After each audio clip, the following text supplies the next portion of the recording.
André Rieu lo tenía todo. Una fortuna tan inmensa que rivalizaba con la de las leyendas del rock, castillos dignos de la realeza y estadios abarrotados en todos los rincones del mundo. Pero tras los deslumbrantes trajes, las luces centelleantes y las ovaciones de pie, se escondía una historia que nadie imaginaba. André construyó un imperio valorado en $40 millones solo con la música clásica, algo inaudito incluso para las mayores estrellas del pop de hoy en día. Pero, ¿por qué entonces esta inmensa fortuna se convertiría algún día en la razón por la que las lágrimas corrían por los rostros de su familia más cercana? André no nació rico. De niño era simplemente un chico al que le encantaba la música. Su padre era el director de la Orquesta Sinfónica de Mrich, así que la música siempre estuvo presente a su alrededor, siempre formó parte de su vida. Pero André supo desde el principio que no quería sentarse en silencio en una sala de conciertos aburrida. Quería algo más grande, más ruidoso y mucho más emocionante. Quería que el público aplaudiera, cantara y se levantara de sus asientos. Y paso a paso, André construyó precisamente eso. En 1987, André corrió un riesgo enorme que lo convertiría en leyenda o lo arruinaría para siempre. Fundó la orquesta Johann Strauss. No un pequeño grupo que tocaba en voz baja para recibir aplausos, sino una deslumbrante y poderosa agrupación musical. Lo que comenzó con tan solo 12 músicos, creció rápidamente hasta contar con más de 60 intérpretes de todos los rincones del planeta. André no solo tocaba valses clásicos, dio espectáculos repletos de todo, desde clásicos de Strauss hasta el Macarena. Y funcionó. A los fans les encantó. Las entradas se agotaron y pronto no solo llenaba teatros, llenaba estadios y arenas enteras en todo el mundo. El dinero fluía más rápido de lo que nadie esperaba. A principios de la década de 2000, André no solo era exitoso, vendía entradas para grandes artistas como AC/DC, Bruce Springsteen y Coldplay. Sus conciertos recaudaban millones por noche y sus DVD se vendían como pan caliente en todos los países. Los fans viajaban miles de kilómetros, pagaban precios exorbitantes y vitoreaban como si estuvieran en un concierto de rock. El imperio de André estaba en pleno auge y su fortuna creció vertiginosamente, convirtiéndolo en el violinista más rico del mundo. Pero André no guardó su fortuna discretamente en el banco. En cambio, la invirtió en crear espectáculos aún más grandiosos. En 2008, arriesgó casi todo su patrimonio al diseñar un escenario impresionante de $30 millones para su concierto en el Palacio Schönbrunn de Viena. Parecía un cuento de hadas, cubierto de oro, cristal y detalles suntuosos. Justo lo que los fans soñaban ver de André Rieu. Pero ese sueño casi le cuesta todo. El enorme gasto lo llevó al borde de la bancarrota, a punto de aniquilar décadas de ganancias de la noche a la mañana. André ya había corrido riesgos antes, pero este casi lo arruina por completo. Sin embargo, se negó a rendirse. Poco a poco, concierto tras concierto, André se recuperó, saldando sus deudas y convirtiendo sus espectáculos en éxitos aún mayores. En pocos años, era más rico que nunca, resurgiendo con más fuerza e inteligencia. Amplió sus conciertos a eventos cinematográficos globales, transmitiendo sus actuaciones en cines de todo el mundo y ganando millones más. Los fans que no podían viajar para verlo en vivo, acudieron en masa a los cines, pagando precios exorbitantes para disfrutar de la emoción en la gran pantalla. La fortuna de André no solo se recuperó, sino que se duplicó y luego se triplicó, alcanzando la asombrosa cifra de $40 millones en 2023. Pero André no construyó su fortuna solo. Su familia estuvo a su lado desde el principio, especialmente su esposa Marguerite, quien fue mucho más que su socia. Marguerite diseñó el vestuario, ayudó a elegir los lugares y planeó los deslumbrantes decorados que se hicieron famosos en todo el mundo. Juntos, hicieron que cada espectáculo fuera inolvidable, creando un imperio del entretenimiento que se convirtió en un verdadero negocio familiar. Su hijo Pierre incluso asumió un papel importante como vicepresidente de André Roi Productions, transformando toda la empresa en una especie de dinastía musical. Los espectáculos de André se volvieron legendarios, pero él nunca olvidó sus raíces. Vivía en Mastri, en un castillo construido en 1452. Sí, un auténtico castillo. No era una mansión cualquiera. Era el legendario lugar donde D'Artagnan, de los Tres Mosqueteros, disfrutó de su última comida antes de morir en batalla. André había soñado con poseerlo desde niño, y ahora lo tenía. Invirtió millones en renovarlo por completo, convirtiéndolo en un palacio de ensueño repleto de arte invaluable, candelabros resplandecientes y jardines dignos de un cuento de hadas. Era como sacado de una película, solo que André lo vivía a diario. A pesar de toda esa riqueza, André no bajó el ritmo. Continuó expandiendo sus conciertos, girando sin parar desde Europa y América hasta Australia y Japón. Cada año sus giras eran más grandes, su público mayor y su fortuna se multiplicaba. Ya no era solo un músico, era una superestrella, un fenómeno global cuya marca se convirtió en una máquina imparable de hacer dinero. Todavía no. A pesar de todo el brillo y el glamour, André mantuvo un hábito sorprendente: hornear. Durante el confinamiento de 2020, con los conciertos cancelados y millones en ventas de entradas desapareciendo de la noche a la mañana, André hizo algo inesperado. Empezó a hornear pasteles y a compartirlos con los vecinos. No era ostentoso ni extravagante, solo un gesto de bondad humana, un recordatorio de que, tras aquel enorme imperio, había un hombre que aún valoraba la comunidad y las pequeñas alegrías. Pero la fortuna de André iba más allá.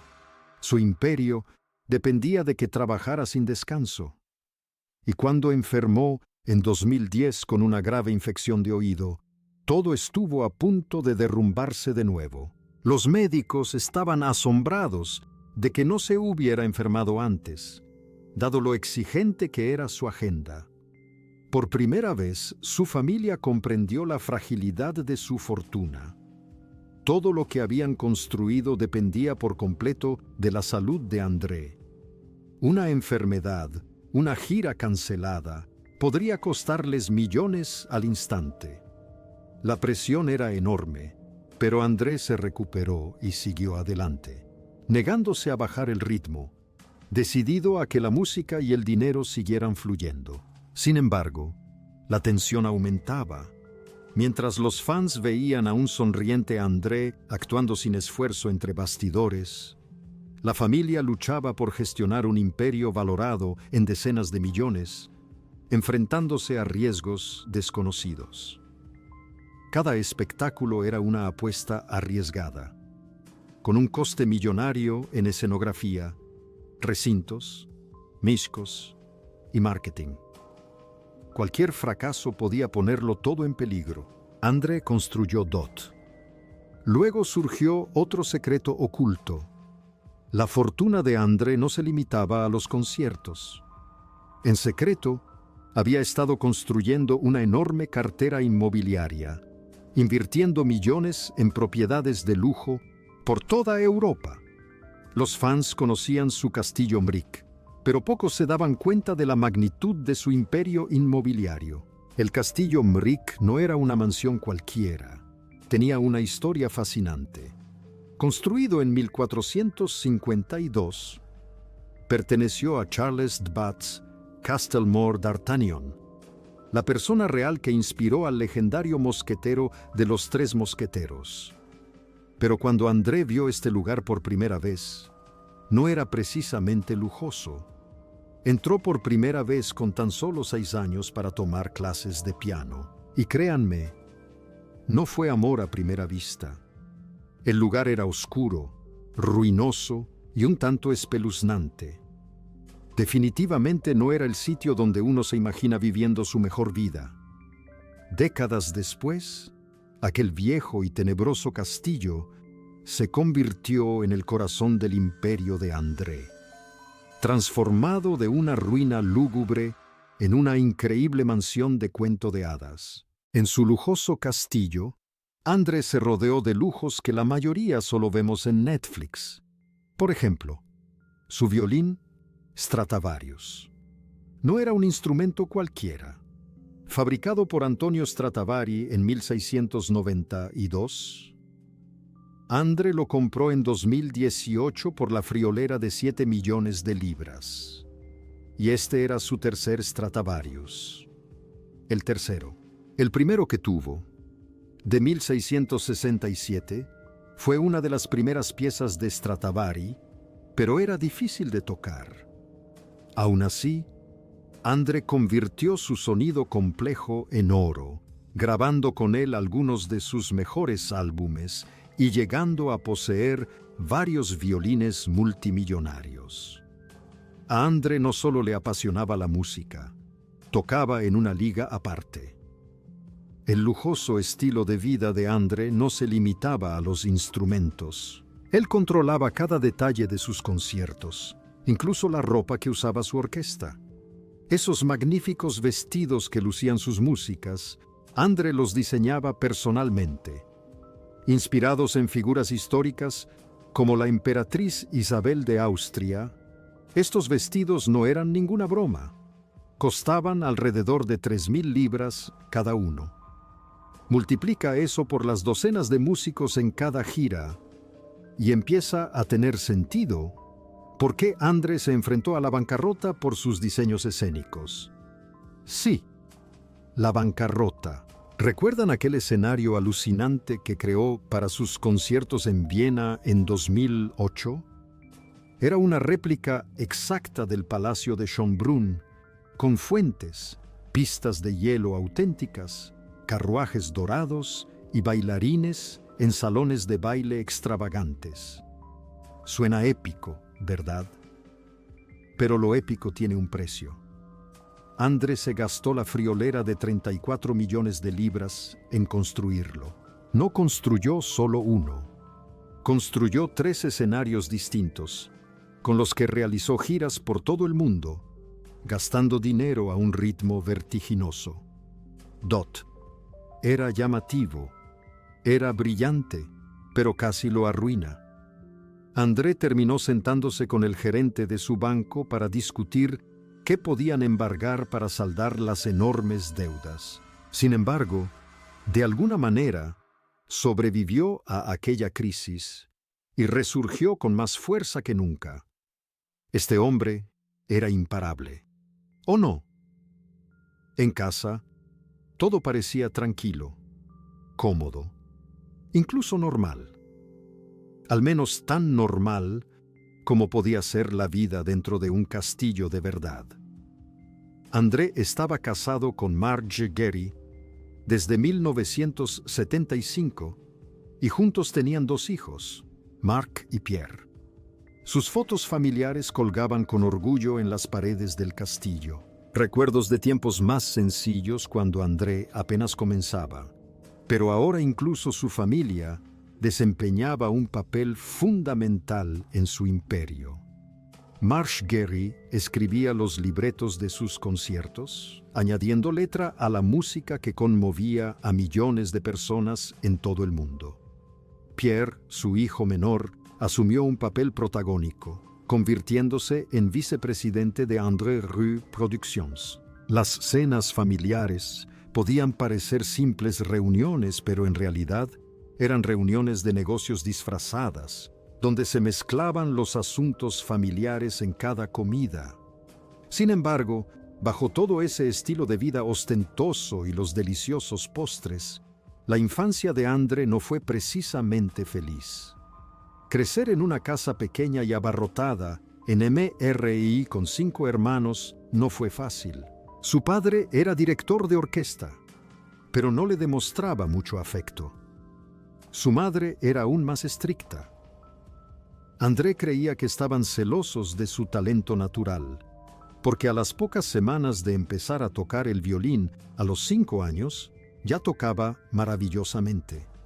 La música le sirvió de refugio en los momentos difíciles. Pero las cicatrices permanecieron, empujándolo constantemente hacia el éxito, la aprobación y la extravagancia. Esa ambición por demostrar su valía quedó patente desde sus inicios. En 1978 formó su primer grupo, apenas 12 músicos que tocaban en bodas y pequeños restaurantes. El dinero escaseaba. El público apenas les prestaba atención. A veces, ni siquiera levantaban la vista de su mesa. André estuvo a punto de abandonar la música por completo. Incluso bromeó con la idea de abrir una pizzería. Imaginen a André Rieu sirviendo pizza Paganini en la mesa, violín en mano. Pero, afortunadamente para millones de fans en todo el mundo, se dedicó a la música. En 1987, André renovó su grupo y creó la ahora famosa Orquesta Jan Strauss. Admiraba profundamente a Johann Strauss, el rey del vals original, quien demostró que los músicos también podían ser genios de los negocios. Strauss tenía 5 orquestas funcionando simultáneamente. André se conformó con una sola orquesta gigantesca, que ahora es la orquesta privada más grande del mundo. Realizaron giras por todo el mundo, desde estadios abarrotados en Europa hasta recintos con entradas agotadas en América y Asia. El éxito de André se disparó inesperadamente durante un inolvidable partido de fútbol en 1995. El Ajax se enfrentaba al Bayern de Múnich en la final de la Liga de Campeones, y André, con gran astucia, compró un minuto de retransmisión en directo durante el descanso para promocionar su música. El Ajax marcó justo antes del final de la primera parte. ¡Qué casualidad! Millones de personas vieron a André interpretar en directo por televisión la canción Wol Nunu de Shostakovich. La semana siguiente, vendió más de 200,000 CD, catapultándose instantáneamente de músico local a superestrella mundial. Un golazo de fútbol en el momento justo lo cambió todo para él. Con el éxito llegaron sueños aún más grandes. André invirtió millones en convertir sus espectáculos en los eventos más espectaculares posibles. Nieve artificial, lluvia de globos, lujosos vestidos de gala. Cada espectáculo era una celebración desmesurada. Era famoso por insistir en servir champán de verdad durante las actuaciones. Aunque él mismo no lo bebió, para mantener la autenticidad, a los fans les encantó el espectáculo. Los críticos se mostraron escépticos, pero a André no le importó. Quería autenticidad, sin atajos, sin fingimientos. A pesar de todo este lujo, André seguía siendo cercano a la gente. Coleccionaba cómics de Tinton, aprendió español por su cuenta durante el confinamiento leyendo novelas policíacas, y aún conservaba con cariño un sencillo camión de juguete de su infancia. Este camión no era solo un juguete. Era un recordatorio de tiempos más sencillos, cuando él y su hermano Robert construían coches con madera de desecho y ruedas viejas. Pero André no era un coleccionista millonario anclado en el pasado. Tenía la mirada fija en el futuro. Su orquesta era más grande que nunca y ahora oficialmente la orquesta privada más grande del mundo. Con 60 músicos y un equipo de apoyo numeroso, André tenía planes mucho más ambiciosos. No se conformaba con ser la superestrella de la música clásica, ni con vender 40 millones de discos. Quería lograr algo que ningún músico había conseguido antes. André quería dar un concierto en la Luna. Sí, ¿has leído bien? En la Luna. André no bromeaba. Incluso mantuvo una conversación seria con el multimillonario Richard Branson sobre la construcción de un hotel en la superficie lunar. Branson, famoso por sus planes extravagantes, prometió llevarlo a cabo. Y André tenía la firme intención de llevar su enorme orquesta de Jan Strauss hasta allí, con todos sus instrumentos, para ofrecer el primer concierto espacial del mundo. Sonaba descabellado hasta que recordabas que este era el tipo que había logrado que la música clásica vendiera más que Beyoncé y Metallica. Si alguien podía hacer posible un concierto lunar, era André Rieu. Pero, ¿cómo llegó André a semejante nivel de éxito y ambición? Pues bien, a diferencia de la mayoría de las agrupaciones clásicas que dependen de escuelas o donantes adinerados, André construyó su orquesta completamente por su cuenta. A finales de los 80 no tenía casi nada, solo un sueño ambicioso y un puñado de músicos que confiaban en él. André asumió grandes riesgos desde el primer día. Sin patrocinadores ni apoyo gubernamental, invirtió cada centavo que ganaba con la venta de entradas y discos en la orquesta. Hoy en día, mantener esta enorme operación le cuesta al menos $1 millón al mes, sin siquiera contar los gastos de las giras. Eso significaba que cada concierto tenía que agotar las entradas y cada álbum tenía que encabezar las listas de éxitos. De lo contrario, todo se vendría abajo de la noche a la mañana. André tenía a unas 110 personas en nómina de forma permanente. Desde músicos hasta técnicos de iluminación y cocineros, además de otros 100 autónomos que se encargaban de la logística, los viajes y el marketing a nivel mundial. No era solo un negocio, era una familia, su segunda familia. Una que viajaba junta por todo el mundo, montando y desmontando enormes escenarios en estadios desde Ciudad de México hasta Sydney. Cada ciudad requería 9 enormes camiones cargados de luces, vestuario, instrumentos, utilería y equipo. Su equipo trabajaba sin descanso, a menudo montando el escenario desde cero a las 7:00 de la mañana y desmontándolo justo después de que terminara el espectáculo de 3 horas, alrededor de la medianoche. Cada actuación parecía mágica para el público, pero entre bastidores, el trabajo era duro y disciplinado. André era muy estricto. No se permitían las payasadas de las estrellas de rock. Olvídense de las fiestas desenfrenadas. Su equipo viajaba con sus propios chefs para comer sano, y el propio André tomaba siestas antes de cada concierto para mantenerse fresco. Sabía que un mal espectáculo, una noche de cansancio, podía dañar su reputación y costarle millones. Después de cada concierto, André insistía en celebrar con sus músicos. No eran fiestas desenfrenadas con champán, sino buen vino y charlas informales. Para André esto no era solo un negocio, era la pasión de su vida. Esta incansable ética de trabajo dio sus frutos. Las ventas de los discos de André fueron increíbles. Incluso en la era del streaming y la música digital, su discográfica, Universal Music, llevaba más de 2 décadas trabajando con él y la colaboración produjo resultados asombrosos.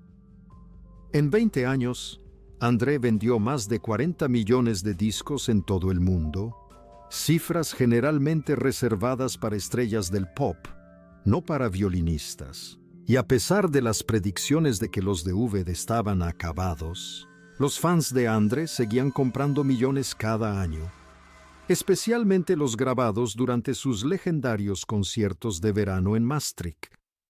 Él filmaba estas actuaciones anualmente, las editaba con esmero, y los fans las compraban con avidez, demostrando así la convicción de André de que su público siempre prefería algo tangible que pudieran tener en sus manos. André no era solo un gran músico, era un maestro del espectáculo que entendía a la perfección lo que sus fans querían.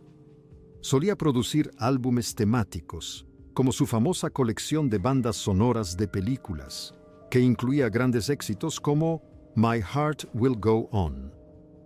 André admitía que rara vez componía música original, prefiriendo tomar clásicos populares y reinterpretarlos, añadiéndoles su toque personal.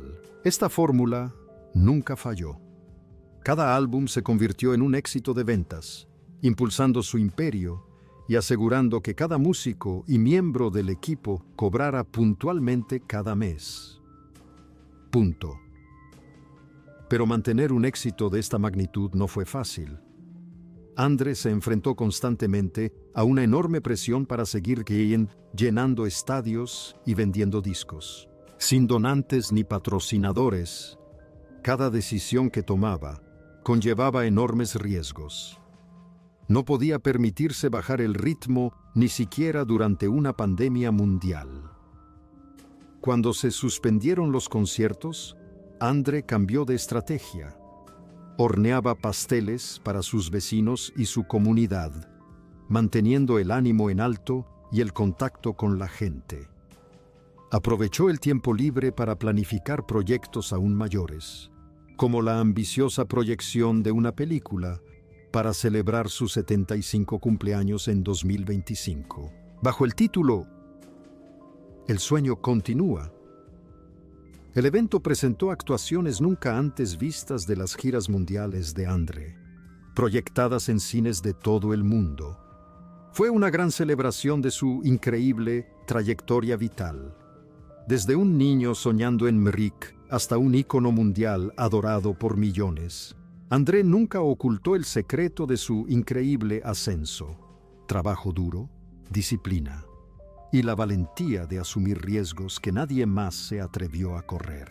Su suegro judío, Edgar Kman, lo influyó profundamente a través de su colección de 300 discos de vinilo, presentándole a André música que nunca antes había escuchado. Estos discos moldearon su estilo, haciendo que sus interpretaciones fueran accesibles a millones de personas que jamás imaginaron que amarían la música clásica. Piezas como Hava Nagila, una melodía judía de klezmer, se convirtieron en grandes éxitos en los conciertos de André. Su interpretación de este clásico en YouTube superó los 14 millones de visualizaciones. André tocó en todas partes, incluso en Israel, donde recibió ovaciones de pie al interpretar canciones locales tan queridas como Jerusalén de Oro. A pesar de todo este éxito, André nunca olvidó sus raíces. En sus 75 cumpleaños, lo celebró por todo lo alto con una gran fiesta en barco que navegó por su ciudad natal de Maastricht con toda su orquesta a bordo. Fans de todo el mundo se unieron a través de proyecciones en cines, reviviendo actuaciones icónicas de décadas de los inolvidables espectáculos de André. André construyó algo que nadie creía posible: una enorme orquesta privada. Alcanzó fama mundial y una fortuna tan grande que llenaba a su familia de orgullo y nerviosismo.